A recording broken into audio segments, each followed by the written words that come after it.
What happens when a single joke on live television causes more damage than any headline ever could? One moment, Colin Jost is standing on the stage of Saturday Night Live, delivering punchlines as he always does. The next, he casually drops a line about Meghan Markle, and suddenly, the internet is in flames. Because behind the laughter, something darker was waiting. Whispers. Alleged photograph. Connections to a past Meghan thought she had buried forever. A past not tied to palaces or crowns, but to luxury yachts, champagne-filled glasses, and circles of wealthy men with power to spare. For years, these stories lived only in the shadows, dismissed, ignored, and quietly erased. But Colin Jost's joke cracked the door open. And once the public was given permission to laugh, they were also given permission to dig. And here is the unsettling truth. We are not talking about harmless rumors. We are talking about what those whispers reveal when you follow the trail. This is not the polished fairy tale Meghan presented to the world. This is the side of her story that was never supposed to see daylight. Just as Meghan was reeling from that SNL punch, the internet caught fire with something far heavier than a joke. Photographs, grainy, sunlit snapshots of a young woman who looked eerily like Meghan, lounging on the deck of a yacht. In the background, champagne glasses sparkled. Well-dressed men, radiating that unmistakable air of quiet wealth, sat nearby. And the details lined up almost too perfectly. The jewelry, the bracelets, even the way the sunlight hit her skin. These were not glamorous Hollywood headshot. They were the kind of photographs that carried a different weight. They told a story about circles of influence, about carefully chosen company, about connections forged far from the cameras Meghan would later learn to control.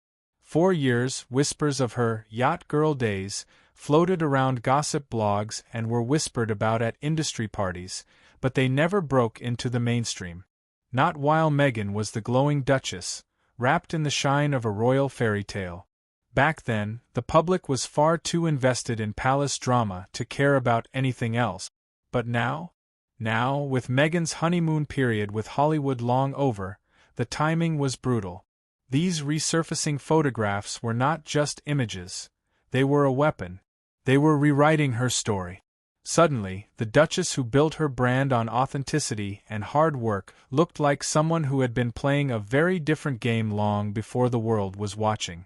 And the real danger wasn't in the photographs themselves, but in what they represented. Meghan's rise was carefully constructed, almost like a brand campaign.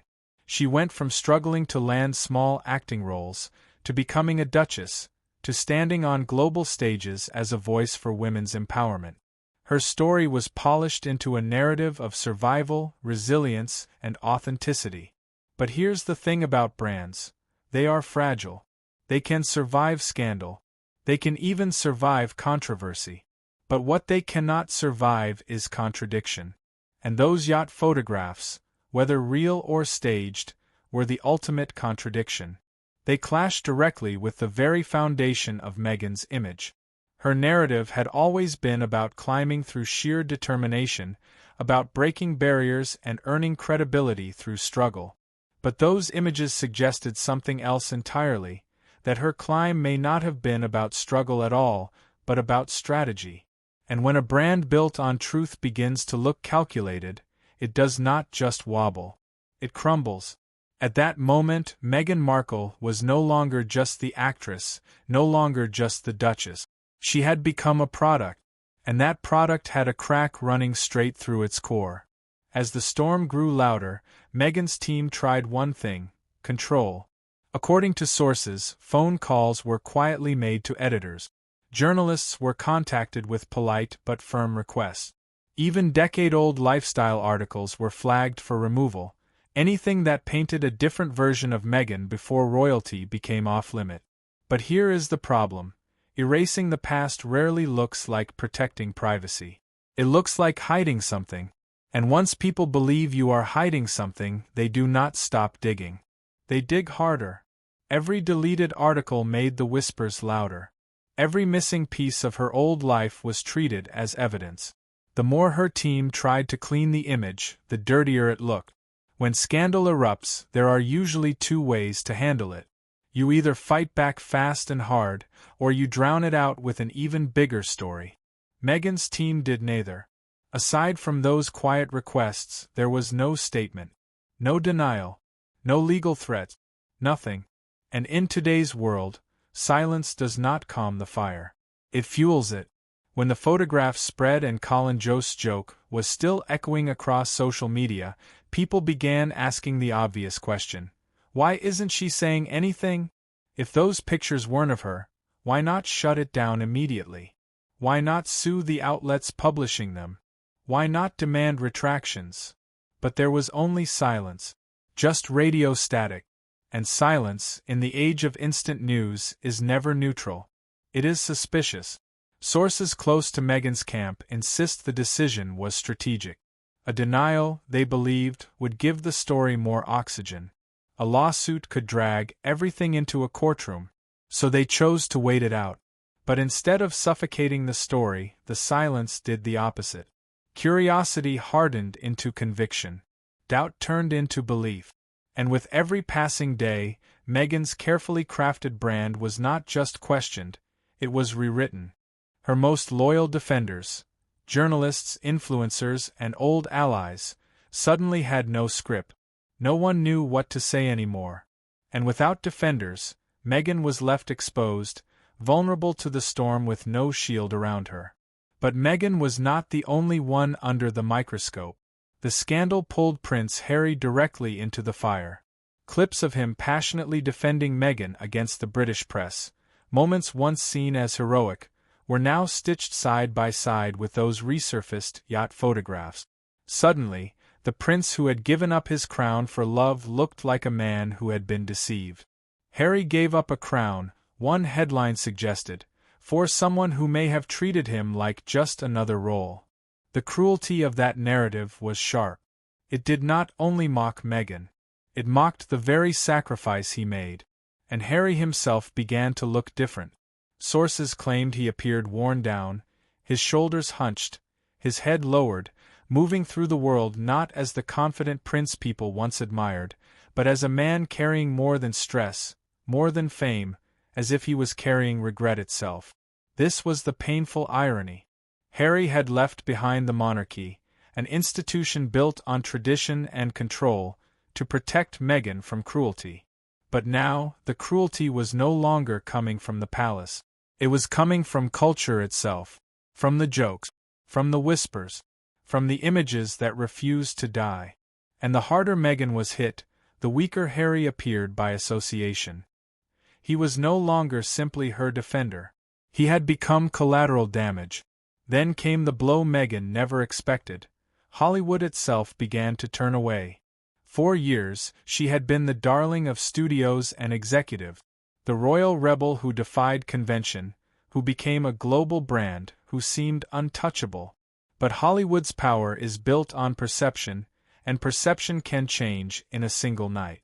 Insiders began whispering that Meghan had become a liability, not because of any proven scandal, but because of what she now represented: unpredictability.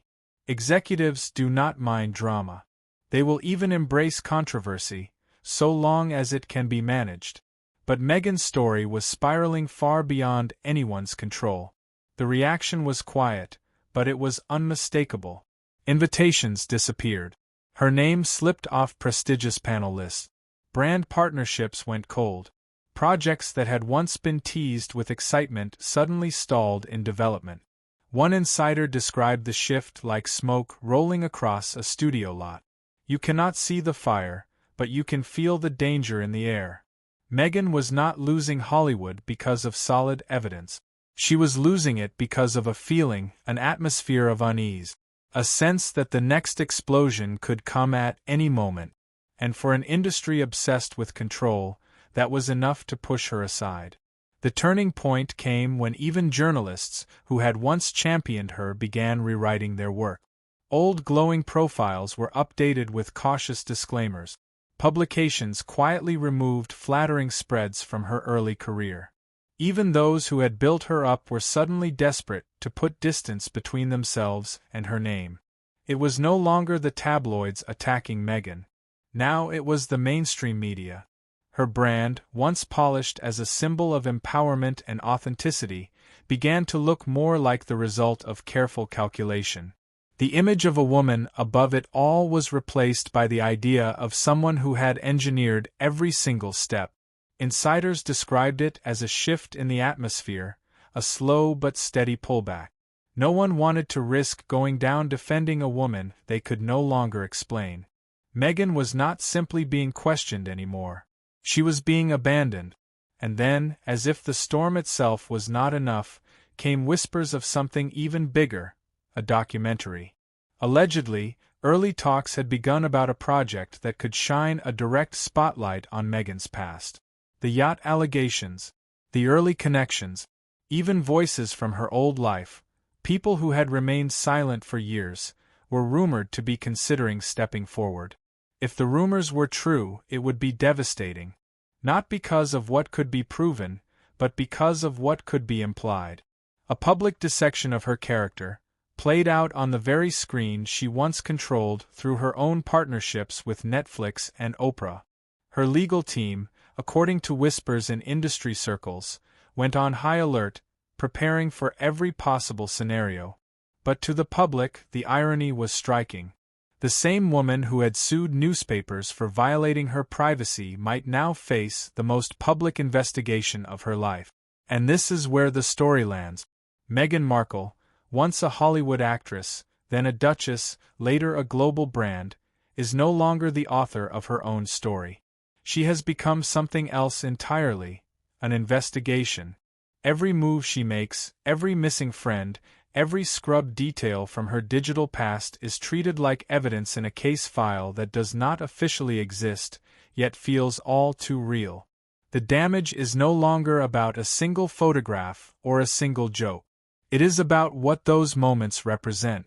The idea that Meghan built her image too tightly, too perfectly, until people stopped believing it. Because here is the truth. Scandals can be survived. Controversy can be overcome. But when the public begins to feel that they have been manipulated, when they sense that something has been hidden from them, they do not forgive.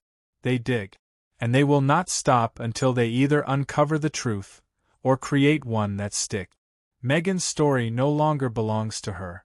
It belongs to the whispers of Hollywood, to the quiet removals from once loyal outlets, to the insiders who no longer return her calls, to the audience that once cheered her rise, and now tears her brand apart piece by piece.